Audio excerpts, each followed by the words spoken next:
Son numéro là. Son numéro encore.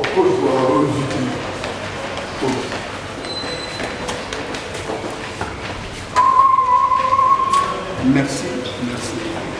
S'il vous plaît. Directeur central d'équipe plus. Ouais, toi.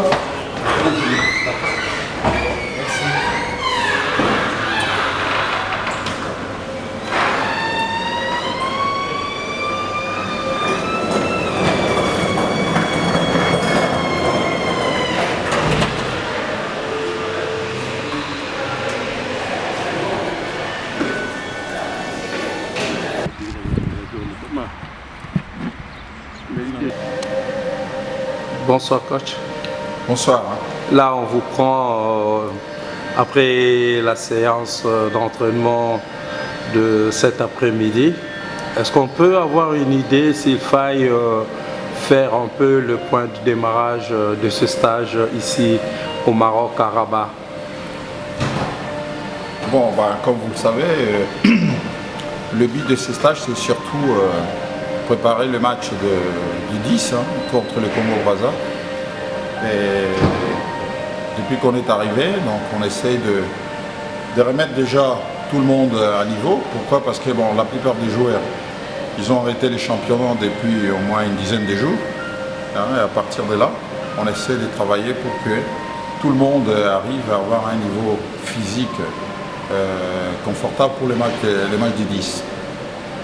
Et on peut avoir une idée, depuis que vous avez commencé, sur une projection dans la programmation de sessions d'entraînement, et si à ce jour vous avez déjà évolué?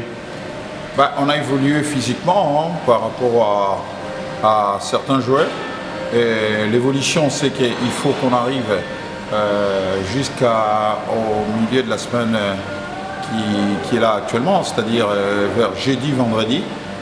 Essayer de travailler un peu plus au niveau athlétique, et ensuite à partir du week-end jusqu'à la semaine prochaine commencer à travailler tactiquement pour le match de Congo-Brazza. Il y a une évolution physique parce qu'on a vu sur certains joueurs, mais le plus important c'est qu'au jour J, que tout le monde soit prêt pour cette compétition qui est très importante pour nous.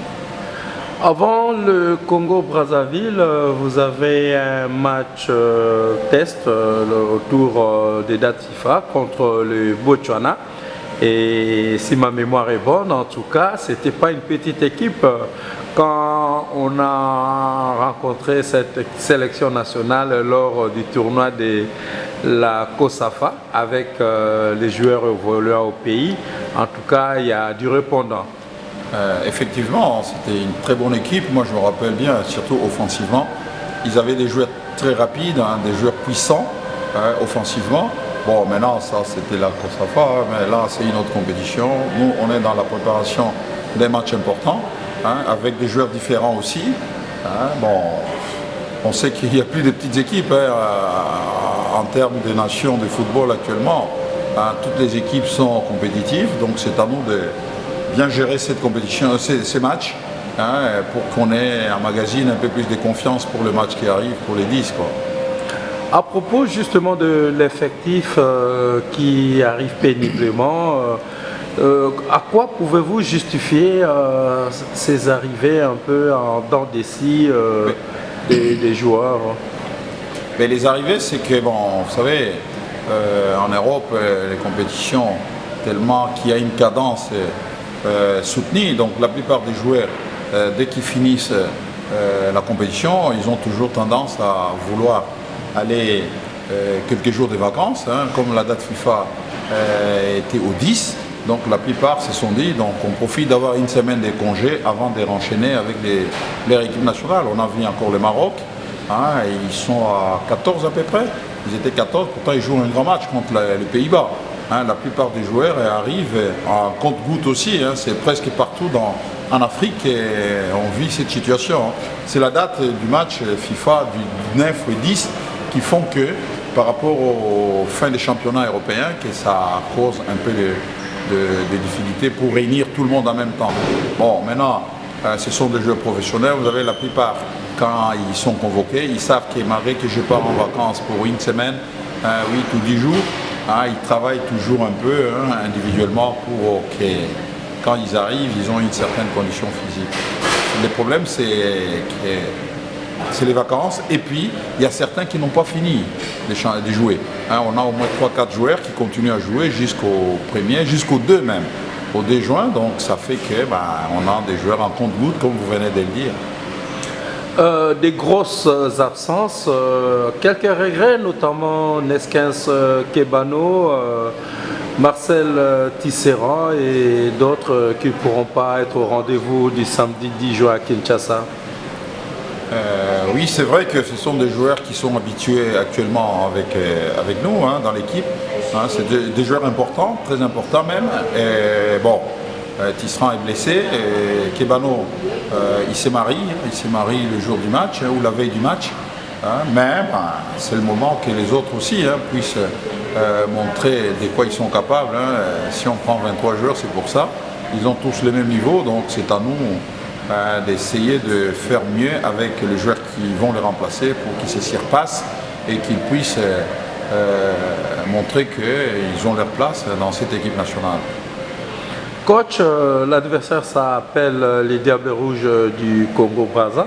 Nous sommes restés sur une belle victoire lors de la CAN 2015 en Guinée équatoriale. Ce sont des Diables Rouges blessés, mentalement gonflés, qui voudront se racheter au regard de leur amour propre. En plus, il y a Sébastien Migné, un des collaborateurs de Leroy à l'époque, qui a fourbi ses premières armes aussi en République démocratique du Congo et qui voudrait bien se taper la peau du léopard. Vous savez, un match de foot reste un match. Il n'y a aucune équipe qui part dès le départ en disant que bon voilà, on va jouer telle ou telle équipe, ça va être facile pour nous. Non, ça n'existe pas. C'est un diable rouge, comme vous venez de dire, blessé. Il est blessé parce qu'il avait perdu le match qu'on a joué en 2015. Mais on peut dire aussi qu'on était blessé aussi. Le fait qu'on a été mené 2-0 à 28 minutes de la fin du match. On peut dire aussi que vraiment on a appris une leçon et qu'on ne doit plus refaire la même chose. On ne doit plus accepter de faire les erreurs qu'on a fait. Ça sera un match difficile, très difficile. C'est un derby comme on dit, entre deux pays voisins. Mais ceci dit que nous, on a aussi l'ambition de très bien commencer, contrairement à l'année passée. On peut se dire aussi qu'on a commencé la CAN 2000, les éliminatoires de la CAN 2017. 2017, oui. L'éliminatoire de la CAN 2017 par une défaite en République centrafricaine. Ouais, 2-0. République centrafricaine. Donc on a tiré des leçons pour ne plus cravacher comme on l'a fait. On était obligé d'aller gagner partout. Donc c'est mieux déjà de très bien commencer à domicile. On sait que ça ne sera pas facile du tout, mais bon, nous avons un autre destin à main pour commencer à domicile et très bien commencer cette compétition malgré la volonté qu'ils auront. Nous aurons aussi cette volonté-là pour essayer de faire la différence sur les premiers matchs. Bon, coach, vous avez là pratiquement une fourchette d'échéance.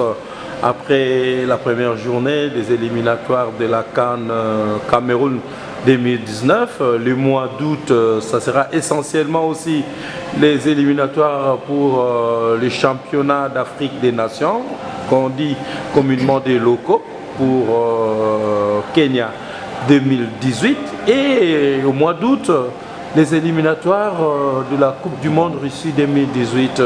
Vous avez une idée comment vous allez gérer toutes ces échéances de nos équipes nationales? Gérer les échéances, il faut prendre les échéances une par une. Il y a celles qui arrivent là, les 10, c'est très important. Donc il faut jouer ces matchs des 10 déjà avec beaucoup d'ambition pour qu'on puisse comptabiliser notre premier match de qualification pour la CAN 2019. Ça c'est très important. Et après ces matchs-là, c'est vrai qu'il y aura un mois, presque un mois et demi, ou 2 mois à peu près pour arriver aux échéances du mois d'août. Au mois d'août, c'est vrai, il y a la CHAN qui est très importante. Ça sera encore contre le Congo-Brazza. Et ensuite, il y a... Et d'abord, les éliminatoires de la Coupe du Monde, qui vont être avant la CHAN. Les éliminatoires de la Coupe du Monde. Et ça, c'est capital aussi pour le pays, parce que bon, on a une opportunité énorme pour participer à cette Coupe du Monde. On a très bien commencé, on a 2 victoires sur 2. Il y a la Tunisie qui a 2 victoires sur 2. Même les 2 autres ne sont pas encore totalement éliminés, parce que j'entends dire que voilà, il y a que les Congo et la Tunisie qui restent, les autres sont éliminés. Non, les 2 autres ne sont pas éliminés, il reste 4 matchs, tout peut se passer. On sait que la Tunisie, ça va être un match capital, mais qui ne sera pas déterminant. C'est un match important, mais il ne sera pas déterminant parce que tu peux gagner les 2 matchs contre la Tunisie et puis aller faire un faux pas ou 2 faux pas derrière, ça ne sert à rien. Mais la Tunisie, c'est un match qui sera vraiment déterminant et ça, vraiment, on y tient parce que c'est une compétition qui est vraiment à notre portée pour réaliser ce rêve que tout le monde attend. Et après la CHAN, bon, ça sera sur un match pour être qualifié, mais ça ne sera pas facile, ça sera encore le Congo-Brazza. Et après la Coupe du Monde, prenons chaque chose avec son temps et après chaque match, chaque compétition, c'est projeté tout de suite à la compétition qui suit. Mais c'est vrai que les 3 compétitions sont importantes et que si on arrive à réaliser ces 3 coups, ce sera quelque chose de formidable et pour nous et pour le peuple congolais entier. Les conditions de préparation ici au Maroc, à Rabat précisément? Bon, c'est vrai, tout se passe très bien. On est dans un cadre où la fédération a fait les choses vraiment très propres et très, très bien. Et puis, comme on dit toujours, la fédération il a un sponsor, c'est le gouvernement. Le gouvernement a fait les nécessaires pour que l'équipe soit dans les meilleures conditions possibles pour préparer ces matchs contre le Congo-Brazza. Les installations auxquelles on utilise pour cette préparation sont formidables. Moi, ça me rappelle Clairefontaine, Clairefontaine en France. Ça me rappelle ça. On est dans un cadre magnifique. Maintenant, c'est à nous de rendre la monnaie pour essayer de faire quelque chose de très bien pour le match du 10. Merci, coach. Merci.